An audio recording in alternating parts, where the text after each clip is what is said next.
नमस्कार साथियों। आप सभी का गुरुजी 4.0 प्लेटफॉर्म पर स्वागत है।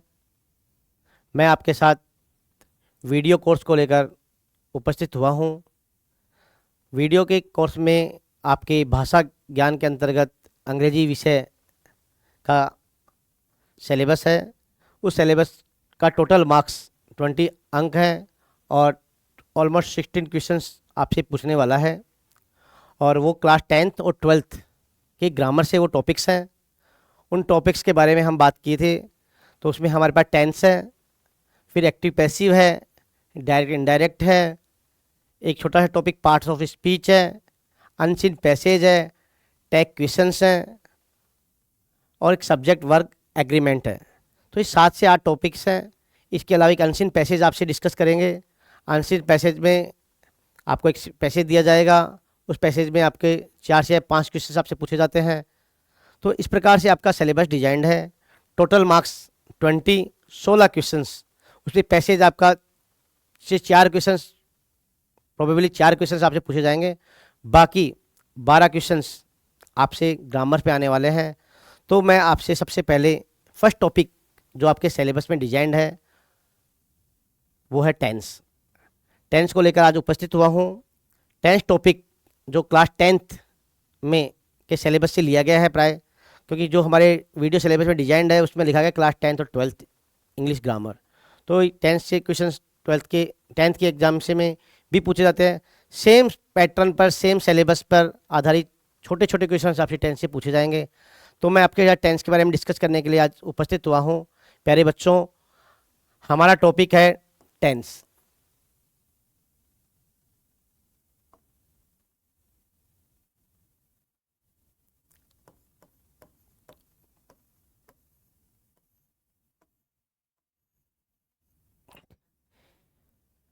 टेंस को हमने बांटा 3 पार्ट्स में। पहले बांटा हमने प्रेजेंट, एक पार्ट आपका पास्ट, एक पार्ट बांटा हमने फ्यूचर।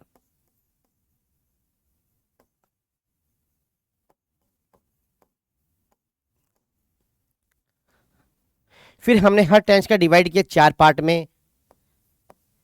पहला पार्ट पढ़ेंगे हम इंडेफिनेट। दूसरा पार्ट हमारा कंटिन्यूअस है। थर्ड पार्ट हमारा परफेक्ट है। और फोर्थ पार्ट हमारा परफेक्ट कंटिन्यूअस है।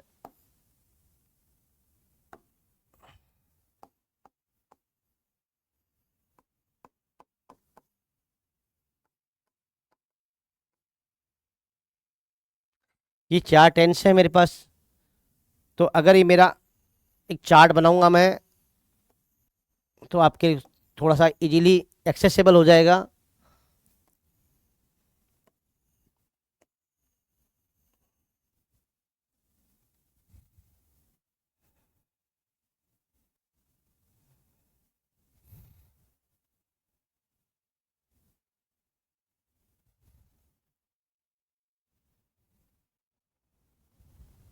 तो पहला पहला होगा आपका प्रेजेंट इंडेफिनेट, फिर है प्रेजेंट कंटिन्यूअस, फिर है प्रेजेंट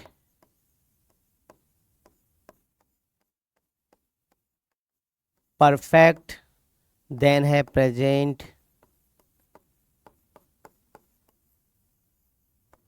परफेक्ट कंटिन्यूअस। सिमिलर मैंने present indefinite, present continuous, present perfect, present perfect continuous, फिर past indefinite,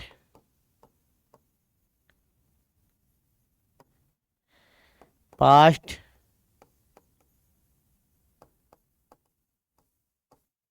continuous,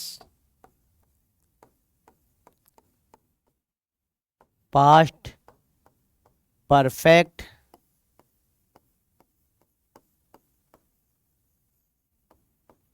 past perfect continuous. Similar हम अगर फ्यूचर के साथ ये पेयर बनाएं तो बनेगा फ्यूचर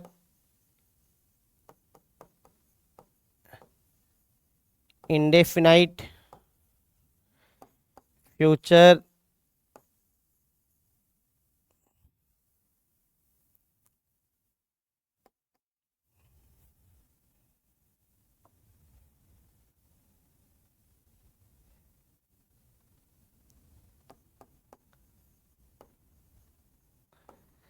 कंटिन्यूअस,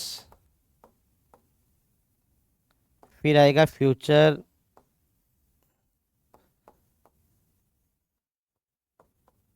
परफेक्ट, देन हमारा आएगा फ्यूचर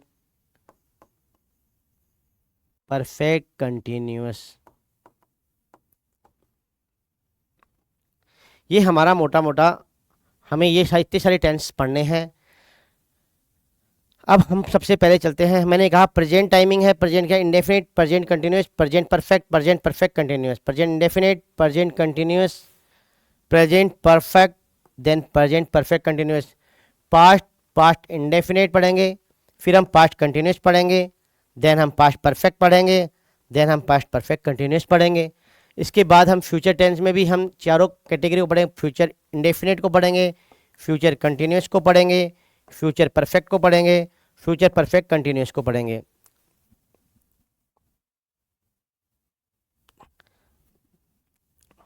आज हम टॉपिक पे बात कर रहे हैं, सबसे पहले फर्स्ट पार्ट पे लेते हैं प्रेजेंट इंडेफिनाइट।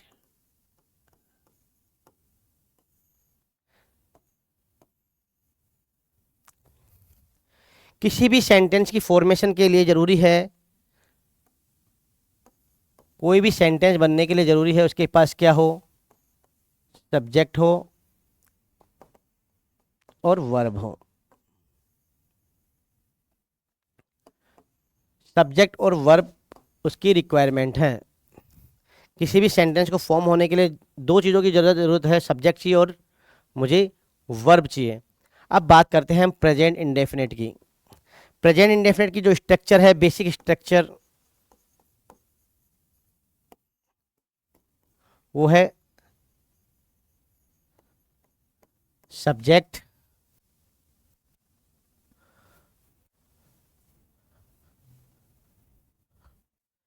फिर है वर्ब की फर्स्ट फॉर्म, वर्ब की फर्स्ट फॉर्म के साथ एस या एस या ऑब्जेक्ट। ये हमारी बेसिक स्ट्रक्चर है, हमें हमारे दिमाग में इस स्ट्रक्चर को रखना है।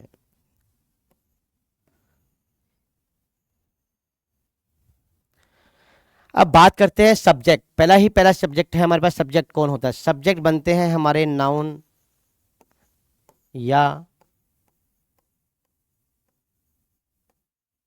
प्रोनाउन। नाउन या प्रोनाउन को ही एकमात्र राइट है किसी भी सेंटेंस का सब्जेक्ट होने का। तो सब्जेक्ट हमेशा बनेंगे नाउन और प्रोनाउन। एक बात नोट कर लो, पूरी अंग्रेजी में नाउन और प्रोनाउन, नाउन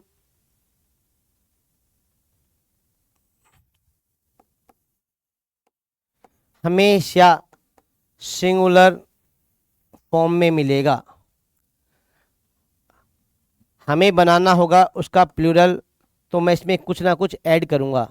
ये एडिंग वर्ब्स होंगे, तो ऐड करने से मेरा बन जाएगा प्लूरल नाउन। नाउन मिलता सिंगुलर है, बनाना पड़ता प्लूरल है। सिमिलर मैंने कहा वर्ब मिलती बेस फॉर्म में है, और ये बेस फॉर्म हमेशा होती है प्लूरल। इसको बनाना है सिंगुलर, तो इसके अंदर मैं जोड़ूंगा एस या ई एस, और मेरी बन जाएगी वर्ब सिंगुलर। आओ एक एग्जाम्पल की बात करते हैं। जैसे मैंने एक नाउन की बात करी, प्लेयर, ये मेरा सिंगुलर नाउन है, इसमें मैंने जोड़ा एस या ई एस जोड़ूँ अगर मैं, तो इसके अंदर लास्ट लेटर आर है, तो आर है तो ई एच नहीं जुड़ेगा, जुड़ा एस तो बना मेरा प्लेयर्स। तो मैंने ये सिंगुलर है और ये मेरा प्लूरल है। सिंगुलर से प्लूरल बनाने के लिए मुझे कुछ ना कुछ ऐड करना है। सिमिलरली मेरी एक वर्ब है गो, ये मिलेगी प्लूरल और बनाना है मुझे सिंगुलर, तो जोड़ूंगा इसमें एस या ई एस तो बन जाएगी मेरी गोज। तो जो नया बन के है वो है सिंगुलर, अर्थात प्लूरल से सिंगुलर बनाने के लिए इसमें एस एस जोड़ते हैं और नाउन में सिंगुलर से प्लूरल बनाने के लिए एस एस जोड़ते हैं। बात करते हैं कब एस जुड़ेगा कब ई एस जुड़ेगा। तो सिंपल कॉन्सेप्ट ध्यान रखो, नाउन के लिए ई एस कब कब जुड़ता है, जब लास्ट लेटर डबल एस हो, एक्स हो, ओ हो, सी एच हो, एस एच हो, एसेट्रा, कुछ लेटर डिफाइंड है। अगर ये किसी भी नाउन के एंड में आने वाले लेटर हैं तो हमारा हमेशा नाउन को जब भी प्लूरल बनाएंगे तो हम ई एस जोड़ेंगे, रिमेनिंग के साथ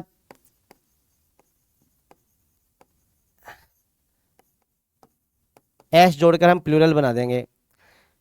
इसके अलावा जैसे हमारा कोई नाउन वाई से ख़त्म हो रहा है, अगर कोई नाउन हमारा वाई से ख़त्म हो रहा है, वाई से पहले हमारा कॉन्सोनेंट है, तो मैं क्या करूँगा, कॉन्सोनेंट को चेंज कर दूंगा आई में और वाई को जहाँ कॉन्सोनेंट है वहाँ पर वाई को चेंज कर दूंगा आई में और ई एस जोड़ दूंगा। जैसे एग्जाम्पल आया एक बेबी, तो मैंने इसको चेंज कर दिया बेबीज।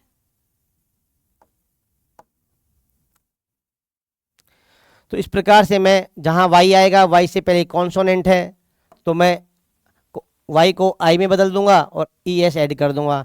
लेकिन अगर यही एग्जाम्पल वाई है, वाई से पहले अगर वोवेल है, तो यही एग्जाम्पल मेरा बनेगा डेज। तो ये ध्यान रखने वाली बात है कहाँ एस या एस जुड़ेगा और कहाँ ई एस जुड़ेगा। अब मैं बात करता हूँ, आपके पास मैंने भी बात की आपके पास स्ट्रक्चर की, बेसिक स्ट्रक्चर की। सब्जेक्ट होगा, वर्ब की फर्स्ट फॉर्म एस या ई एस होगी, ऑब्जेक्ट होगा। ये मेरा बेसिक स्ट्रक्चर है प्रेजेंट इंडेफिनिट का।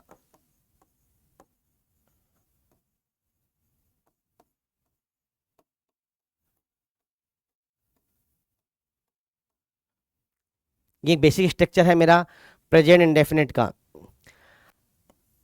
एक सब्जेक्ट वर्ब एग्रीमेंट टॉपिक जब हम पढ़ेंगे, ये हमारे सिलेबस में भी है, सब्जेक्ट वर्ब एग्रीमेंट। तो एक सिंपल बात है, याद रखिएगा, अगर मेरा सब्जेक्ट सिंगुलर है, सब्जेक्ट अगर सिंगुलर है तो आने वाली वर्ब भी सिंगुलर होगी। इट मीन्स कह सकते हैं बराबर वाले की दोस्ती बराबर वाले के साथ। सब्जेक्ट सिंगुलर तो वर्ब सिंगुलर होगी। अगर सब्जेक्ट प्लूरल तो आने वाली वर्ब भी प्लूरल होगी। सब्जेक्ट के अकॉर्डिंग वर्ब का व्यवहार होता है, इसी टॉपिक को कहा जाता है सब्जेक्ट वर्ब एग्रीमेंट। सिंगुलर की दोस्ती सिंगुलर के साथ, प्लूरल की दोस्ती प्लूरल के साथ। सब्जेक्ट सिंगुलर आने वाली वर्ब भी सिंगुलर, सब्जेक्ट प्लूरल आने वाली वर्ब भी प्लूरल होगी। अब मैं आपको वापस एक बार स्ट्रक्चर पे लेके जा रहा हूँ। वर्ब की फर्स्ट फॉर्म एस या ई एस प्लस ऑब्जेक्ट, ये हमारा स्ट्रक्चर है। ध्यान रखने वाली बात है कि जब जब इंडेफिनिट आएगा, इंडेफिनिट टेंस आएगा, तो इंडेफिनिट टेंस की हेल्पिंग वर्ब होगी एक मेन वर्ब होगी। इसमें हेल्पिंग वर्ब हमेशा इसकी डू है और मेन वर्ब इसकी हमेशा वर्ब की फर्स्ट फॉर्म है। ये आपको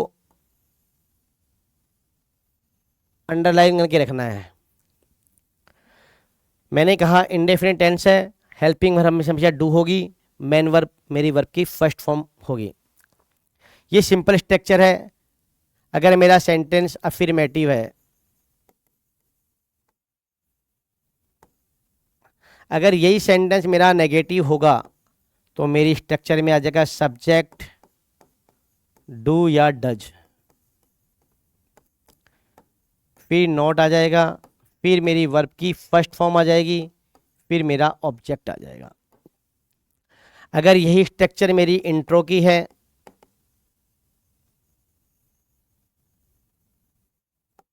तो मेरी स्ट्रक्चर में पहले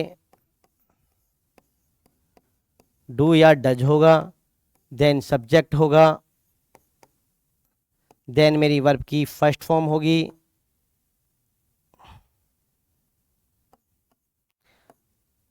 देन मेरा ऑब्जेक्ट और इंट्रोगेटिव साइन होगा। अगर यही सेंटेंस मेरा इंट्रो में भी है नेगेटिव भी है तो पहले मेरा सब्जेक्ट डू या डज आएगा, देन मेरा सब्जेक्ट आएगा, देन मेरा नोट आएगा, उसके बाद मेरे पास आने वाली वर्ब की फर्स्ट फॉर्म आएगी, फिर ऑब्जेक्ट आएगा, देन करके लास्ट मेरा क्वेश्चन मार्क आएगा। ये मेरी बेसिक स्ट्रक्चर्स हैं। अब यहाँ फोकस करने वाली बात क्या है? यहाँ फोकस करने वाली बात यही है प्यारे बच्चों कि मेरे पास प्रेजेंट इंडेफिनिट में वर्ब की फर्स्ट फॉर्म, वर्ब की फर्स्ट फॉर्म, वर्ब की फर्स्ट फॉर्म ही आने वाली है। हेल्पिंग वर्ब में डू या डज। अब हमारे पास टॉपिक आता है डू कब आएगी और डज कब आएगी। डू मैंने कहा ये है वर्ब हमेशा प्लूरल मिलती है, तो प्लूरल मैंने एक बात कही आपसे कि प्लूरल अगर मेरी वर्ब है तो उसका व्यवहार, उसका रिश्ता किसके साथ होगा? प्लूरल सब्जेक्ट के साथ। तो मेरी डू वर्ब हमेशा प्लूरल सब्जेक्ट के साथ आएगी। सिमिलर मैंने कहा वर्ब को अगर सिंगुलर बनाना है तो मैंने उसमें ऐड किया था एस या ई एस, और वर्ब हमेशा प्लूरल मिलती है और इसको सिंगुलर बनाने के लिए ऐड किया हमने, तो ये हमारे हमेशा यूज होगी सिंगुलर सब्जेक्ट के साथ। ठीक है बच्चों, अगर सब्जेक्ट सिंगुलर है तो आने वाली वर्ब भी सिंगुलर है, सब्जेक्ट प्लूरल है आने वाली वर्ब भी प्लूरल है। तो मैंने कहा अगर डू कब आएगा? डू मिलती प्लूरल है, मैंने कहा वर्ब नेचर में ग्रामर में प्लूरल फॉर्म में मिलेगी। सिंगुलर बनाने के लिए डज, सिंगुलर वर्ब है तो सिंगुलर सब्जेक्ट आएगा, वर्ब प्लूरल है तो आने वाला सब्जेक्ट भी प्लूरल होगा। हमने ये भी कहा था कि सब्जेक्ट बनने का राइट दो ही आदमी के पास है। पूरी पार्ट्स ऑफ स्पीच में दो ही आदमी सब्जेक्ट बन सकते हैं, पहला है नाउन, दूसरा है प्रोनाउन। नाउन तो हमें आइडेंटिफाई हो जाएंगे, कई बार हमें प्रोनाउंस के साथ भी सेंटेंस वेरी करते हैं, तो मैं आपके साथ थोड़ी सी प्रोनाउंस का थोड़ा सा डिस्कस करूंगा। प्यारे बच्चों,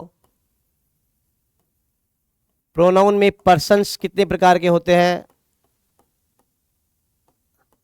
3 टाइप्स के होते हैं। पहला फर्स्ट पर्सन, दूसरा सेकंड पर्सन, तीसरा थर्ड पर्सन। मैं आपसे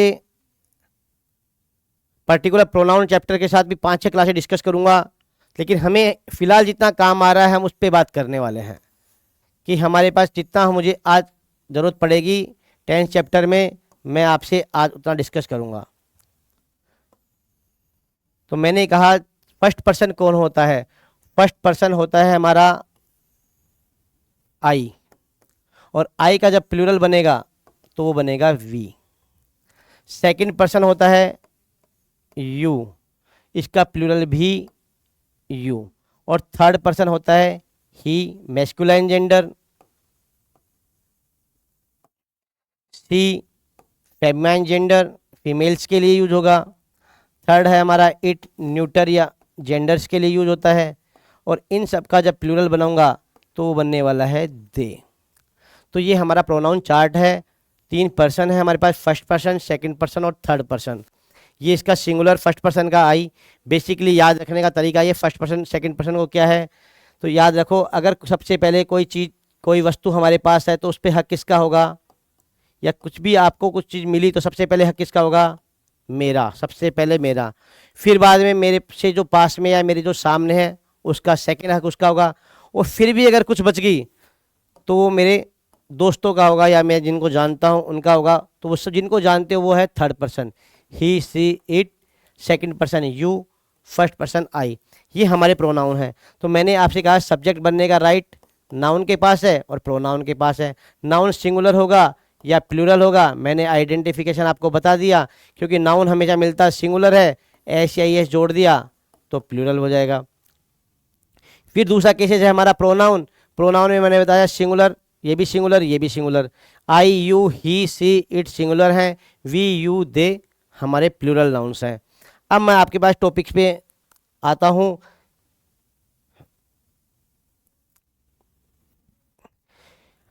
हमसे एग्जाम में मल्टीपल ऑप्शंस देकर क्वेश्चंस पूछे जाएंगे। मल्टीपल ऑप्शंस के साथ हमारे पास क्वेश्चंस पूछे जाएंगे। तो मल्टीपल ऑप्शंस क्वेश्चंस में हर टेंस के साथ कुछ कंडीशंस है, टेंस के एप्लीकेशंस है। तो मैं आपके साथ टेंस के एप्लीकेशंस पे बात करूंगा। मैंने आपको प्रेजेंट इंडेफिनिट की जितनी स्ट्रक्चर थी उसके बारे में आपसे डिस्कस कर लिया। अब मैं उन टेंस के अंदर आने वाले स्पेशल जो जो यूजेज हैं, जिन पे आपके एग्जाम में क्वेश्चंस कंडक्ट होते हैं, उन पे बात करूंगा। सबसे पहली बात है हमारा, हम बात कर रहे थे किस टेंस की, प्रेजेंट इंडेफिनाइट की। इस इंडेफिनाइट का दूसरा नाम सिंपल है। तो सबसे पहली बात है, इसके अंदर हमेशा और हमेशा आपको जब भी कोई यूनिवर्सल ट्रुथ या फैक्ट दिया जाएगा तो वो हमेशा और हमेशा प्रेजेंट टेंस में होगा। पहली कंडीशन, यूनिवर्सल ट्रूथ आ गया या फैक्ट आ गया तो आपका टेंस होने वाला कौन सा है, प्रेजेंट इंडेफिनिट। दूसरी बात, आपके पास कोई भी साइंटिफिक या मैथमेटिकल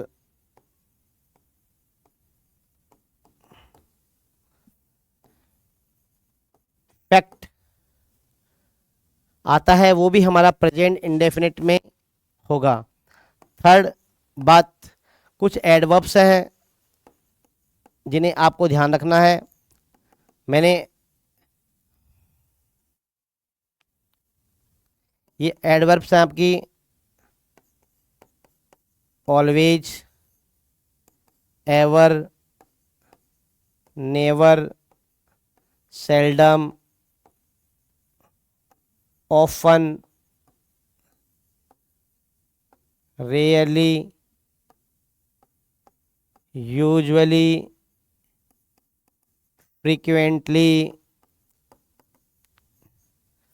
जनरली, ओकेजनली, इसके अलावा आपको मिल जाए daily, in a week, in a year, twice a year. ये अगर आपको गिवन सेंटेंस में ये वर्ड्स मिल जाते हैं, ऑलवेज मिल जाए, never, ever, often, usually, generally, ये सारे जो एडवर्ब्स हैं इनको बोलते हैं टाइम वाले एडवर्ब, एडवर्ब ऑफ टाइम, इनको बोलते हैं एडवर्ब ऑफ टाइम। ये एडवर्ब ऑफ टाइम हमें कौन से टाइम का बताते हैं, प्रेजेंट के इंडेफिनिट का टाइम बताते हैं। Always, never, ever, seldom, often, rarely, usually, frequently, generally, occasionally, ये वर्ड्स मिल जाएं तो आपका प्रेजेंट होगा।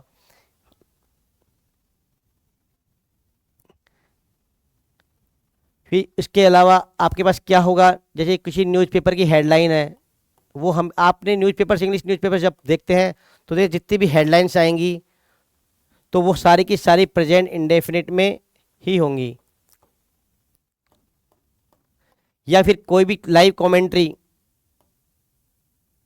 क्रिकेट मैच की जो भी कमेंट्री जाती हैं या कोई भी गेम की लाइव कमेंट्री चलती है या न्यूज़ डिस्कशन चलता है या कहीं लाइव सेशंस चलते हैं तो वो सारे के सारे लाइव सेशंस भी किस में होंगे, प्रेजेंट इंडेफिनिट में ही होंगे।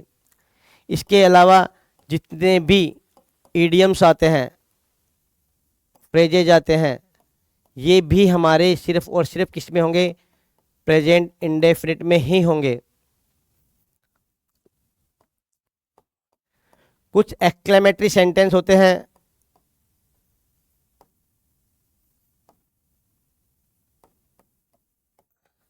जो स्टार्ट होंगे हेयर और देयर से, या तो हेयर से स्टार्ट होंगे या देयर से स्टार्ट में होंगे, और लास्ट में साइन आएगा, एक्सक्लेमेशन साइन आएगा। तो ऐसे कुछ यूजेज हैं हमारे, जो मैं आपके साथ डिस्कस करूंगा एक पीपीटी स्लाइड के तौर पर।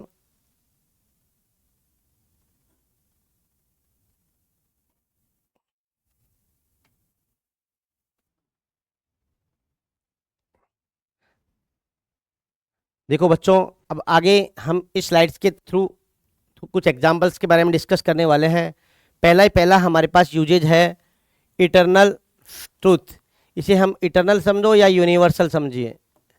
मतलब इसका ये हुआ कि जो भी चीज़ें नेचर वाइज डिसाइडेड हैं वो सारे यूनिवर्सल हैं।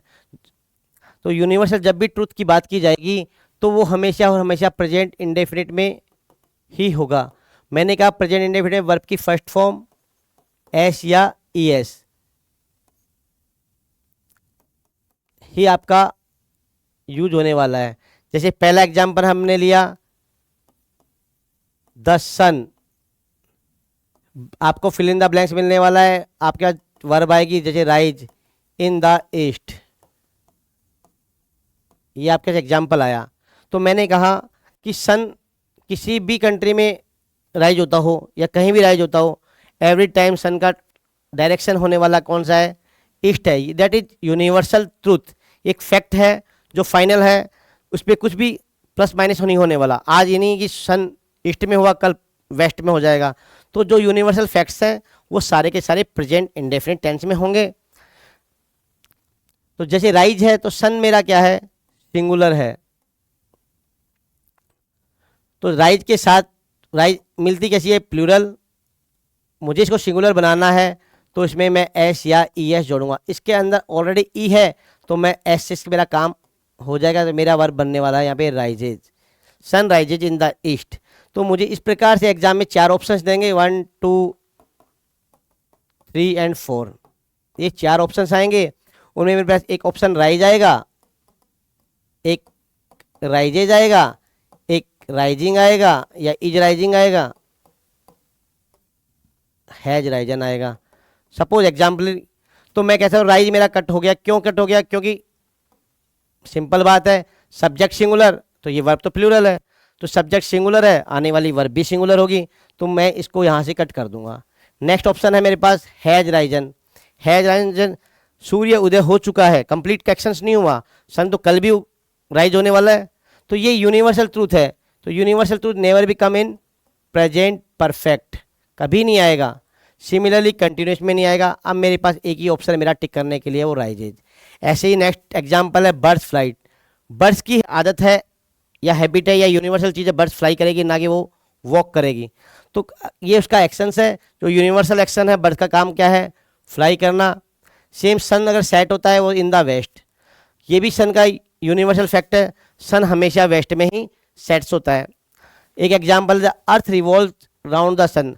अर्थ हमेशा के लिए ही रिवॉल्व करती है, वो भी सन के अराउंड में, सन के राउंड में से वो हमेशा रिवॉल्व करती है। तो मेरे साथ ये होगा कि जब जब यूनिवर्सल फैक्ट आएगा तो मुझे ये याद रखना है कि मेरे टेंस होने वाला कौन सा है? Present indefinite. प्रेजेंट इंडेफिनिट में हमेशा आने वाली वर्ब के साथ क्या होगा? वर्ब की फर्स्ट फॉर्म या वर्ब की फर्स्ट फॉर्म के साथ एस या ई एस में ऐड करके अपना क्वेश्चन सोल्व करूंगा। अब बात मैंने एक एग्जांपल में आपको और यहाँ बताना चाहूँगा।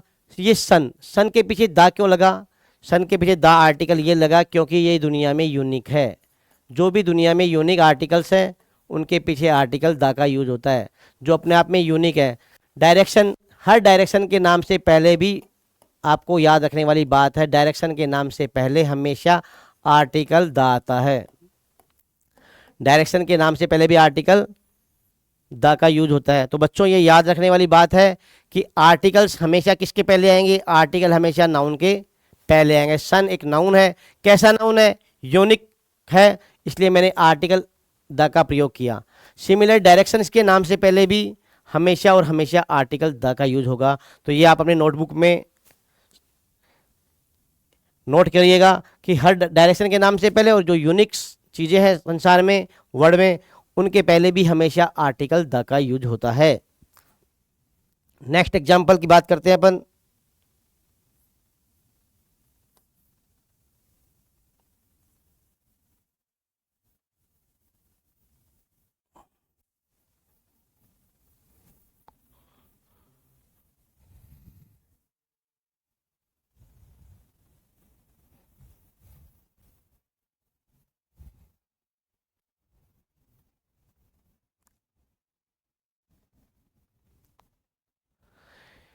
नेक्स्ट बात है हमारी डेली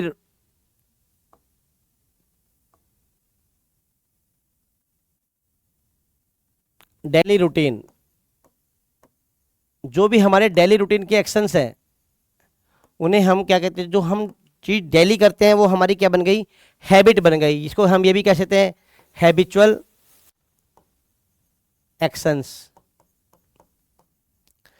जब कोई भी हैबिचुअल एक्शंस की बात की जाएगी या डेली रूटीन्स की बात की जाएगी तो हमेशा टेंस कौन सा होने वाला है, प्रेजेंट इंडेफिनिट। और इंडेफिनिट के लिए मैंने आपको बताया वर्ब की फर्स्ट फॉर्म या वर्ब की फर्स्ट फॉर्म के साथ एस या ई एस ऐड होके आएगा। जैसे एक एग्जांपल ले रहा हूं मैं, I get up early in the morning.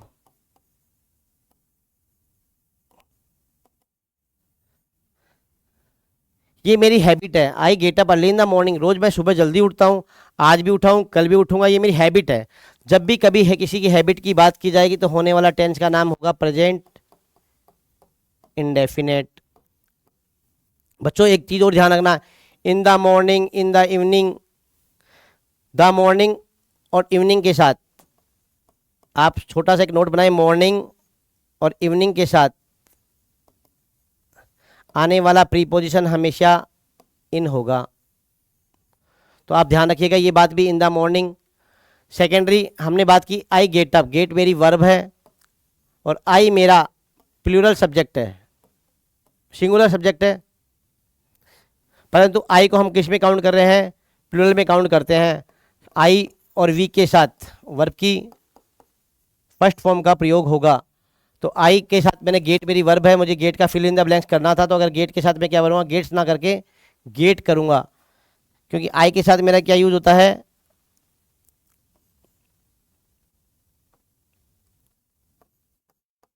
तो जो भी डेली एक्शंस है मेरे, डेली जो रूटीन एक्टिविटीज़ हैं, उन डेली रूटीन एक्टिविटीज़ के लिए भी मैं कौन से टेंस का प्रयोग करूँगा, उसके लिए भी मैं प्राय प्रेजेंट इंडेफिनिट टेंस का ही यूज करूँगा। एक एग्जांपल और ले रहे हैं, my mother goes to temple every day. मेरी मदर की डेली हैबिट है, क्योंकि हमें एक वर्ड मिला लास्ट में एवरी डे। एवरी डे ने क्या डिसाइड किया, वो उसकी हैबिट है, वो उसका रूटीन है, हर रोज़ का एक्टिविटी है।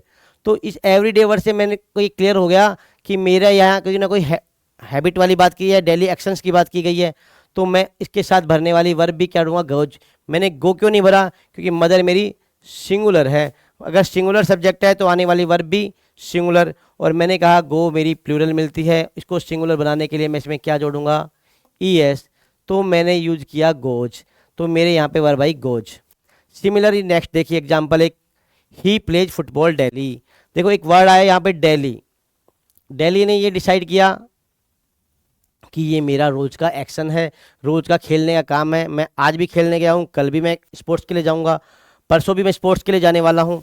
तो जो स्पोर्ट्स के लिए डेली मैं एक्टिविटी कर रहा हूँ उसके लिए भी मुझे कौन सा टेंस का प्रयोग होगा, हमेशा और हमेशा प्रेजेंट इंडेफिनिट। और प्रेजेंट इंडेफिनिट की स्ट्रक्चर हमें याद है, वर्ब की फर्स्ट फॉर्म सब्जेक्ट के साथ। अगर मेरा सब्जेक्ट प्लूरल है तो वर्ब की फर्स्ट फॉर्म से काम हो जाएगा, अगर सब्जेक्ट मेरा सिंगुलर है तो मैं वर्ब की फर्स्ट फॉर्म के साथ एस या इस लगाकर अपनी वर्ब को सिंगुलर बना लूँगा। एक एग्जाम्पल है, my father goes to office at 10 AM। Father को ऑफिस डेली जाना है, वो उसकी हैबिट है, और उसी पर्टिकुलर टाइम पे जाना है 10 AM।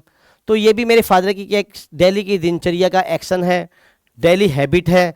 तो हमें ये ध्यान रखने वाले, जब भी डेली हैबिट्स की बात जाएगी, हैबिचुअल एक्शंस की बात की जाएगी, यूनिवर्सल ट्रूथ्स की बात की जाएगी, फैक्ट की बात की जाएगी, तो हमेशा हमारा टेंस कौन सा होगा, प्रेजेंट इंडेफिनिट। अब मैं बात करता हूँ इसके तीसरे यूजेज की, वो है डायरेक्ट नरेशन।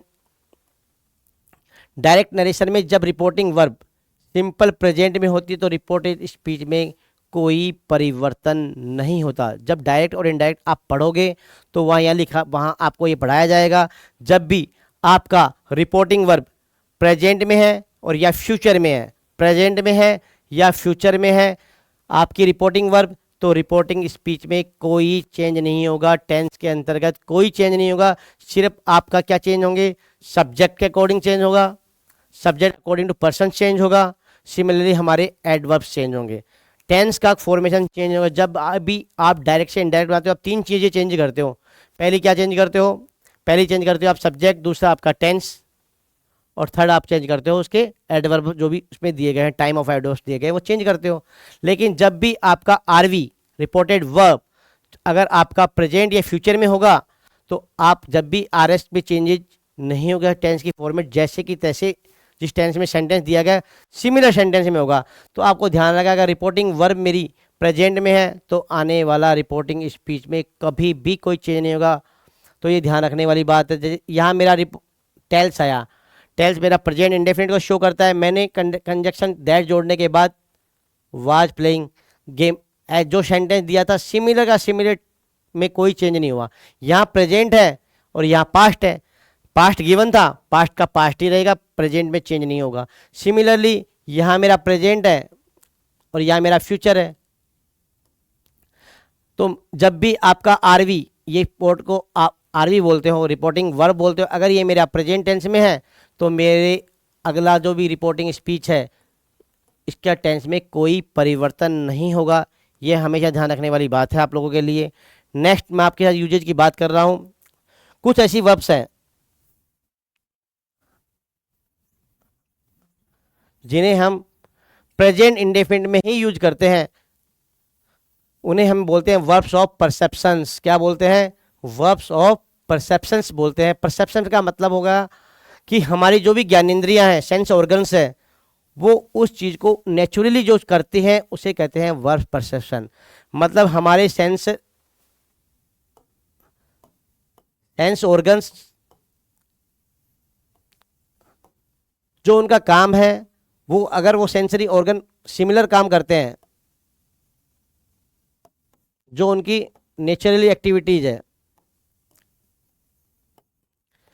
जो नेचर ने उनके लिए डिसाइड किया है, वो अगर एक्टिविटी करते हैं हमारे सेंसरी ऑर्गन, तो हमारा वर्ब वो उनके काम आने वाली वर्ब हमेशा और हमेशा प्रेजेंट इंडेफिनिट में होंगी।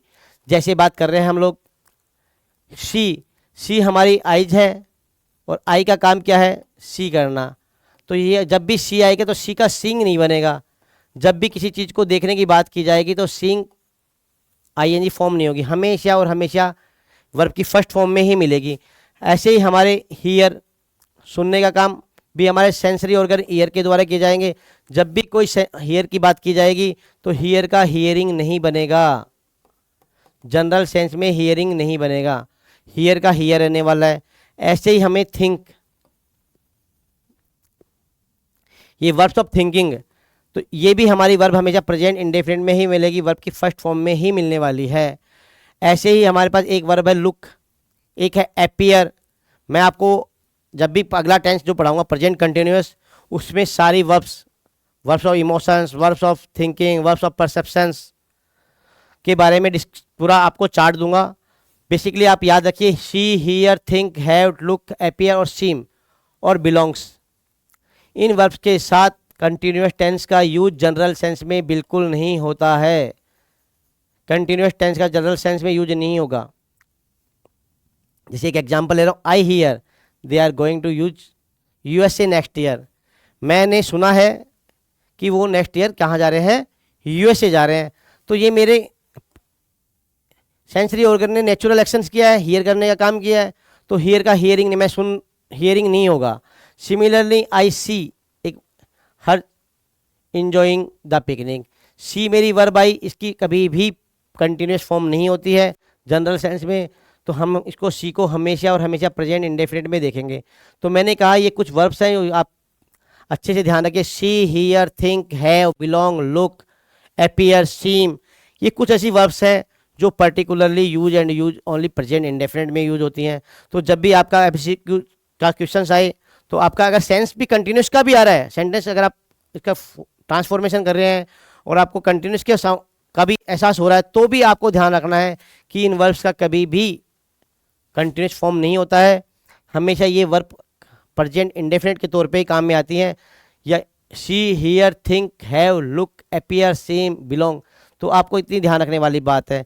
नेक्स्ट मैंने कहा आपसे टीवी पे या रेडियो पर, टीवी या रेडियो पर कोई भी कमेंट्री आ रही है, कोई भी स्पोर्ट्स का इवेंट आ रहा है, या कोई भी लाइव टेलीकास्टिंग आ रही है, जो भी लाइव टेलीकास्टिंग होगी वो यूज होगा वहाँ पर प्रेजेंट इंडेफिनिट। सिमिलरली कोई न्यूज़पेपर की हेडलाइंस आई है या न्यूज़पेपर का बुलेटिन आ रहा है, तो भी प्राय जनरली यूज किया जाता है प्रेजेंट इंडेफिनिट। जैसे Raju Passage the ball, cricket की कमेंट्री में जब बोलता है तब हमेशा देखो कि राजू के साथ उसने पासेज का यूज किया, तो राजू ने जो बॉल की है वो डाली है, बॉल डाली, पास की है टू शालूजा, शालूजा ने बोल दी है सोनू को, और सोनू ने वो बोल दिया गोलकीपर को। तो जितना अभी कमेंट्री देखो, या वर्ब आई पास, पास का बना पासेज प्रेजेंट में, यहाँ भी प्रेजेंट इंडेफिनिट, यहाँ भी present indefinite.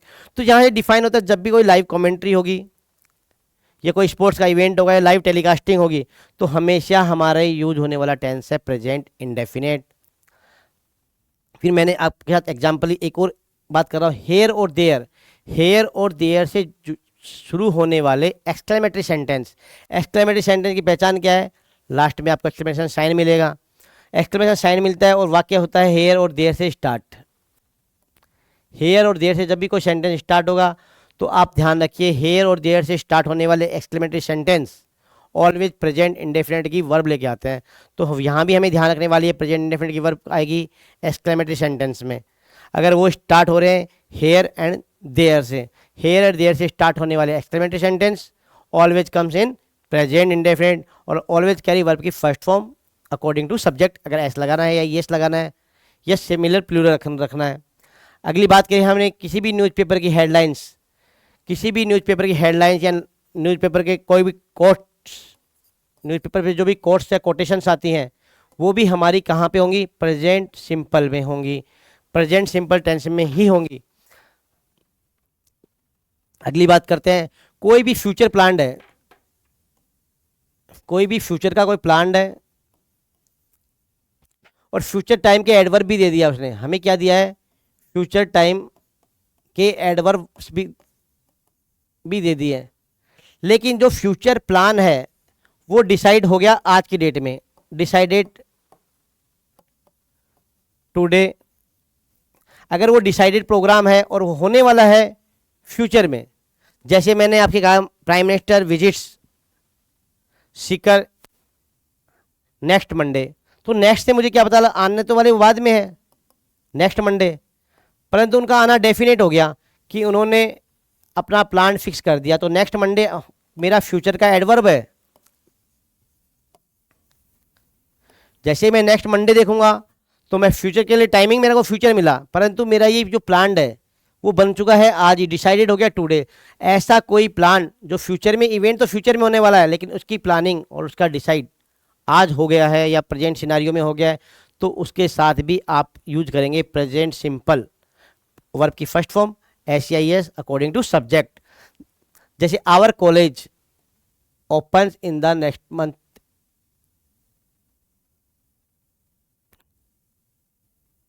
Our college opens in the month of July. Decided है कि जुलाई, जैसे इस जुलाई आएगी स्कूल टाइमिंग स्टार्ट होंगे तो हमारा कॉलेज भी स्टार्ट हो जाएगा। तो डेफिनेट एक्शंस है, फ्यूचर टाइमिंग में होने वाला है, डिसाइडेड है, प्री डिसाइडेड है, तो हमेशा जो भी कोई प्री डिसाइडेड फ्यूचर एक्शंस है तो उनके अंतर्गत हमेशा और हमेशा आपका प्रेजेंट इंडेफिनिट टेंस का प्रयोग होगा। अगली बात का एक एग्जांपल और बात करते हैं, ही रीचेज हियर टुमारो। टुमारो कोई आपके यहाँ पहुँचने वाला है, उसका डिसाइडेड है, फिक्स है, प्लान फिक्स है, तो आप कौन सा टेंस यूज करेंगे? Present indefinite. यहाँ भी देखो आपको जो एडवर्ब दिया गया टुमारो, ये टुमारो एडवर्ब भी फ्यूचर टाइम को डिसाइड बताता है, परंतु उसका प्लान फिक्स है, डिसाइडेड है, प्री डिसाइडेड है, तो आप यूज करेंगे प्रेजेंट इंडेफिनिट। प्रेजेंट इंडेफिनिट के ही यूज करेंगे। नेक्स्ट एग्जांपल, नेक्स्ट अपना एप्लीकेशन है सिंपल प्रेजेंट का यूज हुआ। ये कुछ एडवर्ब्स है, always, never, occasional, sometimes, often, usually, every week, on Sunday, twice a year, every year. ये कुछ टाइम ऑफ एडवर्ब्स हैं। ये टाइम ऑफ एडवर्ब ने हमें क्या बताया? ये बताती है हमें हैबिचुअल एक्शंस को बताते हैं, यूनिवर्सल फैक्ट्स को बताते हैं, डेली रूटीन्स को बताते हैं। जैसे मैंने कहा ऑलवेज, ये मुझे क्या बताएगा? मेरे डेली रूटीन या मेरी हैबिट्स को बताएगा। नेवर, मैं कोई एक्शन मैं डेली करता हूँ या नहीं करता हूँ, that defined in simple present. तो ये कुछ वर्ड्स हैं, आप इन वर्ड्स को देखकर, इन टाइम ऑफ वर्ड्स को देखकर, ये एडवर्ब्स वाले वर्ड्स हैं, इनको देखकर भी आप अपने सेंटेंस को सही करेक्ट कर सकते हैं और सही आप यूज ऑफ द वर्ब्स कर सकते हैं। तो आपको इनको चार्ट को अच्छे से थोड़ा सा एक बार रूटीन बेस पे 2 या 3 बार याद करने की कोशिश करिएगा। Always, never, ever, seldom, often, rarely, usually, frequently, generally, occasionally, sometimes, on Sunday, on Monday, in a year, twice a year, ये कुछ टाइम ऑफ एडवर्ब्स हैं जो हमेशा यूज होते हैं प्रेजेंट इंडेफिनिट में। और प्रेजेंट इंडेफिनिट में यूज होने के कारण इनके साथ आने वाली वर्ब, वर्ब की फर्स्ट फॉर्म, अगर सब्जेक्ट सिंगुलर है तो ऐसे इसका यूज करेंगे, और अगर सब्जेक्ट प्लूरल है तो वर्ब की फर्स्ट फॉर्म को ज्यों का त्यों यूज करेंगे। अगला एग्जाम्पल है आपका वैन, एवर और वैन। तो ध्यान रखने वाली बात है बच्चे,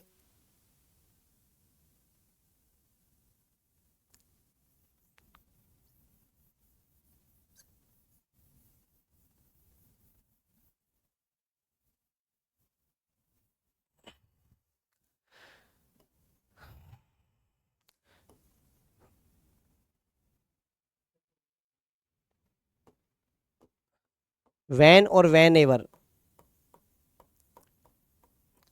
ये दो वर्ड्स हैं जो दो क्लोज को जो ऐड करते हैं, टू क्लोज या सेंटेंस को ऐड कर रहे हैं। जब भी वैन और वैन एवर से दो क्लोज जुड़ते हैं तो हम, अगर हमारा पहला क्लोज सिंपल या इंडेफिनिट में है तो अगला क्लोज भी सिमिलर सिंपल या इंडेफिनिट में ही होगा। तो ये ध्यान रखने वाली बात है। मैंने कहा वैन और वैन एवर एक क्या है, कंजक्शन है। एज ए काम किसके तौर पे करेंगे, कंजक्शन के तौर पे काम करेंगे।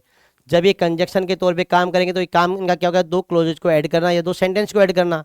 जब ये दो सेंटेंस ऐड करेंगे तो एक होगा सिंपल इंडेफिनिट, सिंपल में या इंडेफिनिट में होगा, तो आने वाला नेक्स्ट क्लोज भी सिमिलर सेम टेंस में ही होगा। जैसे एग्जाम्पल की बात करें, whenever it rains the roof leak, जब भी बरसात होगी तब तब छत क्या हो जाएगी, लीक करेगी। तो ये कह रहे, मतलब यहाँ भी इंडेफिनिट है और यहाँ भी इंडेफिनिट है। तो एक क्लोज आपका वेन एवर से जुड़ गया, दूसरा क्लोज आपका कोमा के द्वारा बाद आपका दूसरा क्लोज स्टार्ट होगा। तो ये अगर यहाँ इंडेफिनिट है तो यहाँ भी इंडेफिनिट होगा। Similarly when open the window comma a light goes on, तो यहाँ भी आपका प्रेजेंट सिंपल है तो आने वाली वर्ब नेक्स्ट क्लोज में भी क्या होगी, प्रेजेंट सिंपल की ही होगी।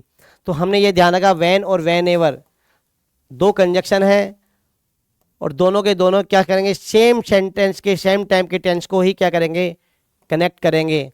लेकिन एक बात और नोट करो, वैन के साथ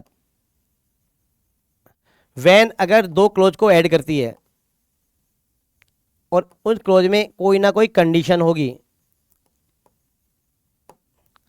तो कंडीशन होगी तो बनने वाला सेंटेंस कंडीशनल होगा। जब वो कंडीशनल सेंटेंस होगा तो वो कंडीशन को कहते हैं हम ओपन कंडीशन। तो उसमें दो क्लोज होंगे, एक वैन वाला क्लोज, एक कोमा के बाद वाला क्लोज।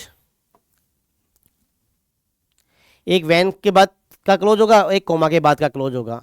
तो इतने आपको ये ध्यान रखनी है, जब ऐसी स्थिति आएगी जब वैन से जुड़ेगी तो वैन के बाद वाला जो क्लोज होगा वो हमेशा प्रेजेंट इंडेफिनिट में होगा, लेकिन कोमा के बाद वाला क्लोज हमेशा फ्यूचर इंडेफिनिट में होगा। देखो दोनों में अंतर क्या है, यहाँ कोई ना कोई कंडीशंस की बात की जाएगी। अगर एक कंडीशन पूरी होगी तो दूसरी कंडीशन का एक्शन होना या हैपनिंग होना तय है। तो जब भी कंडीशन की बात की जाएगी तो वैन के बाद वाला क्लोज प्रेजेंट इंडेफिनिट में, कोमा के बाद वाला क्लोज फ्यूचर इंडेफिनिट में। लेकिन जब वाक्य में सेंटेंस में टू क्लोज और दो सेंटेंस ऐड किए जाएंगे तो वैन के बाद वाला क्लोज तो प्रेजेंट इंडेफिनिट में, इसमें भी प्रेजेंट इंडेफिनिट में, यहाँ भी प्रेजेंट इंडेफिनिट में होगा। लेकिन अगर कंडीशन नहीं होने की केसेज में वहाँ पे सेकंड क्लोज भी प्रेजेंट सिंपल में ही होगा।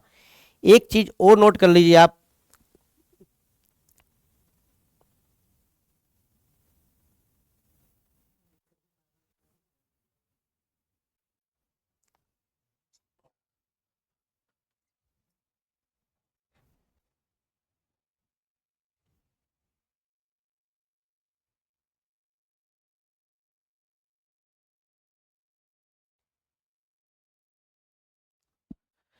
कि प्रेजेंट की दोस्ती प्रेजेंट से भी हो सकती है और प्रेजेंट टाइम की दोस्ती फ्यूचर से भी हो सकती है। प्रेजेंट का दोस्त कौन हो सकता है? फ्यूचर हो सकता है। प्रेजेंट का दोस्त प्रेजेंट हो सकता है और फ्यूचर हो सकता है। प्रेजेंट का दोस्त कौन नहीं होगा? पास्ट नहीं होगा ना ही।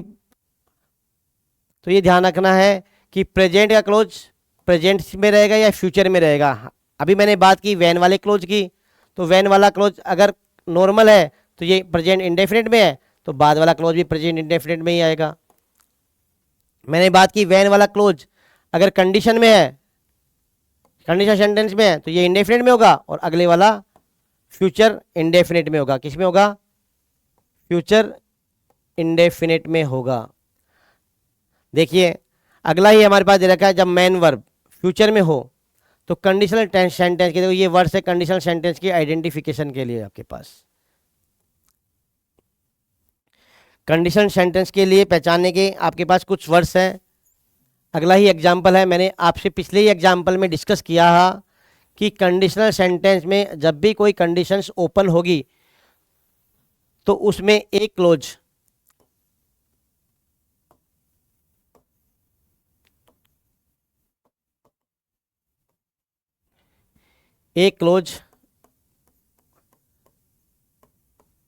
प्रेजेंट इंडेफिनिट में होगा और दूसरा क्लोज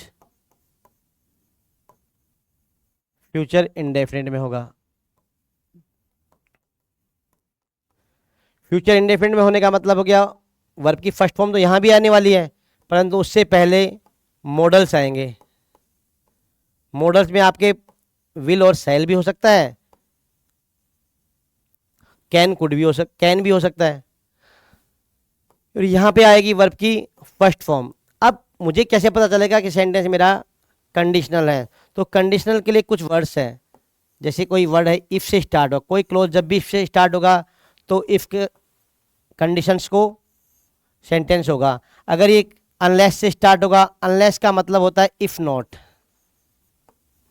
मतलब जब भी कोई नेगेटिव सेंटेंस होगा तो हम इफ नॉट की जगह अनलेस का यूज कर सकते हैं। तो इफ नॉट यूज नहीं करके हम क्या करेंगे? अनलेस। इफ क्लोज अनलेस से स्टार्ट हो, एज इफ से स्टार्ट हो, एज से स्टार्ट हो, वैन से भी स्टार्ट हो सकता है, टिल से भी स्टार्ट हो सकता है। तो ये कुछ कंडीशनल सेंटेंस हैं जो एज सून एज,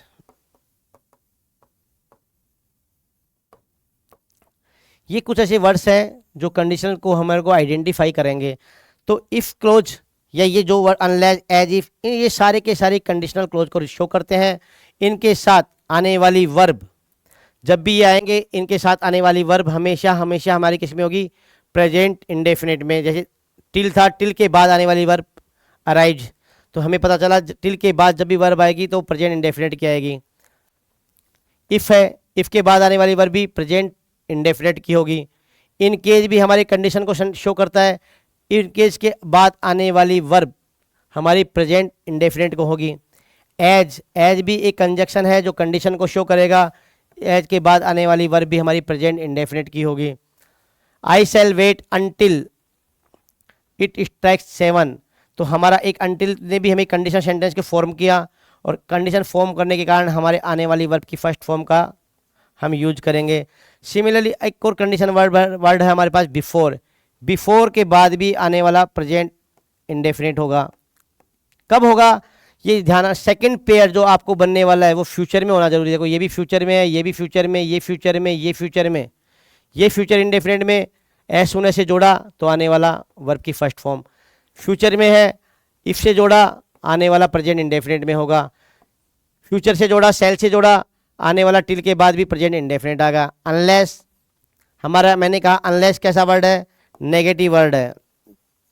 अनलेस में नोट हाइड है, तो हमारा सेंटेंस यहाँ भी इसमें नोट हाइड था, तो यहाँ नोट है तो यहाँ भी हम नोट का यूज करेंगे। तो यहाँ नोट के साथ विल नोट पास किया तो ये हमारा फ्यूचर इंडेफिनिट हुआ, तो हमारा यहाँ पे आने वाली वर्ब भी हमारी अनलेस के बाद आने वाली वर्ब भी प्रेजेंट इंडेफिनिट की होगी। वैन है, वैन के बाद आने वाला क्लोज प्रेजेंट इंडेफिनिट में है। ही कम्स, तो आने वाला नेक्स्ट क्लोज फ्यूचर इंडेफिनिट में होगा। तो इस ऐसी कंडीशन को हम किस नाम से जानते हैं? Open conditions.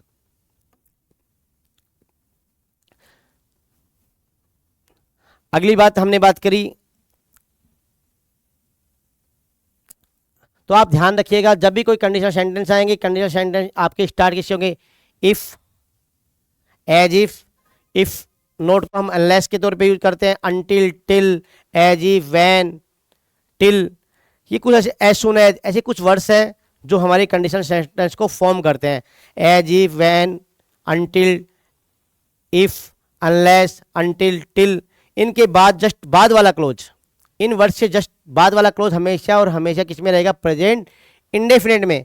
तो नेक्स्ट जो भी डॉट कॉमा के बाद आने वाला क्लोज है वो हमेशा होगा फ्यूचर इंडेफिनिट में। अगर हमें दो में से एक क्लोज दे दिया जाएगा, उसमें हमें वर्ब फिल होके आएगी और दूसरे में हमें ब्लैंक करके पूछेगा, तो हम आसानी से भर सकते हैं। अगर वो वहाँ फ्यूचर इंडेफिनिट दिया है तो पहला क्लोज जो कंडीशन वर्ड के साथ स्टार्ट होता है वहाँ हम प्रेजेंट इंडेफिनिट भरेंगे, फिल इन द ब्लैंक्स में हम प्रेजेंट इंडेफिनिट का चुनाव कर लेंगे, चूज कर लेंगे।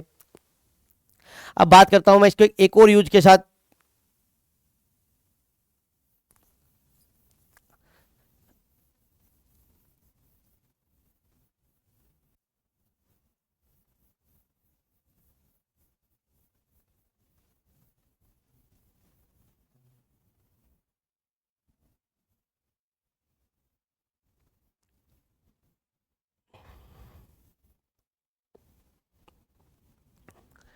जब भी कोई कोटेशंस आएगा,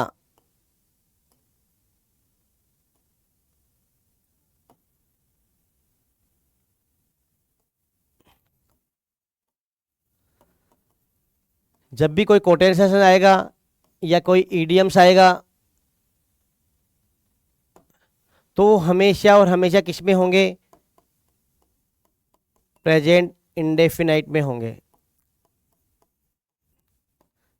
जैसे एग्जांपल के तौर पे आवर टीचर, टीचर ने स्टेटमेंट दिया सनराइजेज इन द ईस्ट, देखो डबल कोटेड में आया है तो ये किसी ना किसी का स्टेटमेंट है। स्टेटमेंट की पहचान, कोटेशन की पहचान क्या है, हमारे पास डबल इन्वर्टेड कोमा में दिया जाएगा। जब भी कोई भी सेंटेंस डबल इन्वर्टेड कोमा में आया है उसके पीछे किसी का व्यक्ति विशेष का नाम है या किसी ऑर्गेनाइजेशन का नाम है, तो हम जो कोटेशन में आने वाले जो भी टेंस होगा वो हमारा प्रेजेंट इंडेफिनिट या सिंपल होगा। प्रेजेंट सिंपल या इंडेफिनिट पे हमें हमेशा याद रखने वाली बात है वर्ब की फर्स्ट फॉर्म एस या एस अकॉर्डिंग टू सब्जेक्ट हम लगाएंगे। सिमिलरली जो शेक्सपियर ने कहा neither A borer nor a lander भी, तो उसने शेक्सपियर का स्टेटमेंट है, coma inverted double inverted coma में है और गिवन स्टेटमेंट है, तो हम इसमें यूज करने वाले हैं प्रेजेंट इंडेफिनिट। सिमिलरली थर्ड बात है, राम ने कहा, राम ने स्टेटमेंट दिया bird fly and fish swim. देखो एक चीज और बताने वाली बात है, फिश आया आपके पास और फिश के साथ आने वाली वर्ब क्या की है इसने, स्विम। तो आप डाउट मत रखिएगा, फिश तो सिंगुलर है और आने वाली वर्ब भी प्लूरल है। तो देखो फिश की दो फॉर्म बनती हैं, फिश का प्लूरल फिश भी बनता है और फिश का प्लूरल फिशेज भी बनता है। फिश का प्लूरल फिश भी बनता है, फिश का प्लूरल फिशेज भी बनता है। अगर सेम टाइप की फिशेज है, सेम काइंड ऑफ है, एक ही प्रकार की फिश की बात कर रहे हैं और एक हम वेरियस टाइप की फिश होती हैं, तो एक तो प्लूरल दो तीन प्रकार की फिश ने मिलकर प्लूरल बना, एक ही टाइप की फिशेज का प्लूरल बना, तो हमारे पास दो प्लूरल बनते हैं, फिश की फिश भी बनता है और फिशेज भी बनता है। तो यहाँ जो फिश यूज हुआ है वो हमारा प्लूरल यूज हुआ है, तो प्लूरल यूज हुआ है तो हमारे साथ आने वाली वर्ब भी प्लूरल होगी। बर्ड्स के साथ हमने फ्लाई यूज किया क्योंकि बर्ड्स भी प्लूरल है और वर्ब भी हमारी प्लूरल आ गई। तो ये राम का स्टेटमेंट था, राम का कोटेशन था bird fly and fish swim. तो जब भी कोई कोटेशन आएगा, जब भी कोई स्टेटमेंट आएगा या कोई इडियम्स आएगा तो वो हमेशा और हमेशा प्रेजेंट सिंपल में होगा। तो हम फाइनली प्रेजेंट सिंपल के जो भी हमने यूजेज किए उनको एक बार रिवाइज कर लेते हैं। फर्स्ट कंडीशन, अगर कोई हमारे पास यूनिवर्सल फैक्ट्स आते हैं या इटरनल फैक्ट्स आते हैं, यूनिवर्सल ट्रूथ्स आते हैं, तो हमारा टेंस होगा प्रेजेंट इंडेफिनिट। सेकंड बात हमने की, कोई भी डेली रूटीन है, हैबिचुअल एक्शंस है, तो हमारा टेंस होगा प्रेजेंट इंडेफिनिट। थर्ड बात की हमने, कोई न्यूज़पेपर हेडलाइंस है, लाइव कमेंट्री है, तो हमेशा हमें यूज होगा प्रेजेंट इंडेफिनिट। फोर्थ हमने बात करी, जब भी कोई कोटेशंस आएंगे, कोई इडियम्स आएंगे, तो हमारा प्रेजेंट इंडेफिनिट होने वाला है। फिर हमने बात की एक्सक्लेमेटरी सेंटेंस जो हेयर और देयर से स्टार्ट होंगे, लास्ट में एक्सक्लेमेटरी साइन आएंगे, तो वो आएंगे प्रेजेंट इंडेफिनिट में आएंगे। फिर हमने कुछ टाइम ऑफ एडवर्ब देखे, always, never, ever, seldom, everyday, rarely, usually, frequently, on Mondays, on Sundays. इसके अलावा हमने ये सारे कुछ टाइम ऑफ एडवर्ब्स थे, in a year, twice a year, ये टाइम ऑफ एडवर्ब्स थे। इनको भी हमने सेंटेंस में आइडेंटिफाई करके हम हमारी वर्ब का सूटेबल वर्ब्स जो प्रेजेंट इंडेफिनिट के अकॉर्डिंग हम एज पर जो सब्जेक्ट डिमांड करेगा वो हम पूरी कर सकते हैं। इसके बाद हमने बात की कंडीशनल सेंटेंस की। कंडीशनल सेंटेंस में जब भी ओपन कंडीशन होगी तो ओपन कंडीशन में दो क्लोज जो होंगे, एक क्लोज इफ क्लोज होगा, एक कॉमा के बाद वाला क्लोज होगा। जो भी इफ क्लोजेज होगा वो हमेशा प्रेजेंट इंडेफिनिट में होगा, और कॉमा के बाद वाला जो भी क्लोजेज होगा वो हमेशा फ्यूचर इंडेफिनिट में होगा। अगर प्रेजेंट इंडेफिनिट में इफ क्लोज है तो उसके साथ वर्ब की फर्स्ट फॉर्म एस या ईएस आएगी, और जो फ्यूचर इंडेफिनिट का क्लोज जो कॉमा के बाद आने वाला है वहाँ शैल या विल प्लस वर्ब की फर्स्ट फॉर्म आएगी। मैंने आपको यहाँ एक नोट करने वाली बात और भी बोली थी कि प्रेजेंट के मित्रता, प्रेजेंट की फ्रेंडशिप फ्यूचर के साथ हो सकती है। देखो कंडीशनल सेंटेंस में ऐसा ही रिप्रेजेंट हुआ, प्रेजेंट इंडेफिनिट आया तो कंडीशन बन गई फ्यूचर इंडेफिनिट के साथ, प्रेजेंट इंडेफिनिट और फ्यूचर इंडेफिनिट का पेयर बन गया। फिर मैंने बात की थी ये कंडीशनल सेंटेंस किस किस से जुड़ सकते हैं। ये इफ से जुड़ सकते हैं, अंटिल से जुड़ सकते हैं, एज इफ से जुड़ सकते हैं, व्हेन से जुड़ सकते हैं, एज सून एज से जुड़ सकते हैं। फिर हमने बात करी व्हेन और व्हेन से दो क्लोज जुड़ेंगे और एक क्लोज सिंपल प्रेजेंट में होंगे। इस प्रकार से हमने प्रेजेंट इंडेफिनिट को पूरा किया है। Thank you very much.